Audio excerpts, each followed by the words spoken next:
Biggest block buster of Indian cinema అన్న. Pushpa cinema తర్వాత అంత పెద్ద హిట్ పడింది నాని అని. పుష్ప సినిమాతో కంపేర్ చేసుకుంటే మన తెలుగులో ఈ మధ్య నుంచి సినిమాలో పుష్ప సినిమా తర్వాత మంచి బ్లాక్ బస్టర్ ఈ సినిమా. సినిమాలో నేను ఓన్లీ న్యాచురల్ స్టార్ నాని అని పర్ఫార్మెన్స్ చూద్దామని ఇలా నాకు యాక్షన్ స్టార్ నాని అని కనిపించాడు. చిన్నపిల్లలు ఫ్యామిలీ చూడొచ్చా? హార్ట్ పేషెంట్లు చిన్నపిల్లలు దయచేసి చూడొద్దని చెప్తా. ఎందుకంటే ఆ నరుకుడికి ఆ గుండె తట్టుకోలేదు.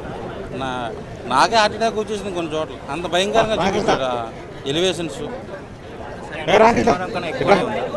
సరిపోతే సినిమా మనకు ఒక మంచి ఫ్యామిలీ లవ్ ఎంటర్టైన్మెంట్ ఉంటుందండి. ఇది అలా కాదు, ఇది ఒక mass action peaked masala biryani.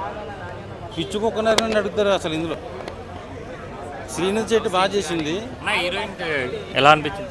Heroine బాగుంది, బాగా చేసింది. తర్వాత తన సెకండ్ మూవీ ఎలా అనిపిస్తుంది? ఆ అమ్మాయి ఒక లక్కీ హీరోయిన్గా మారిపోయింది తెలుగులో. సో ఈ తర్వాత నుంచి అమ్మాయికి మంచి ఆఫర్స్ వస్తాయని కోరుకుంటున్నా. మన క్యామియో క్యారెక్టర్ వచ్చింది క్లైమాక్స్లో, అడవిశేష్ గారు. నేను ఎక్స్పెక్ట్ చేయాలా, అదైతే ఒక ఉన్న 5 minutes కూడా చింపారేసాడు.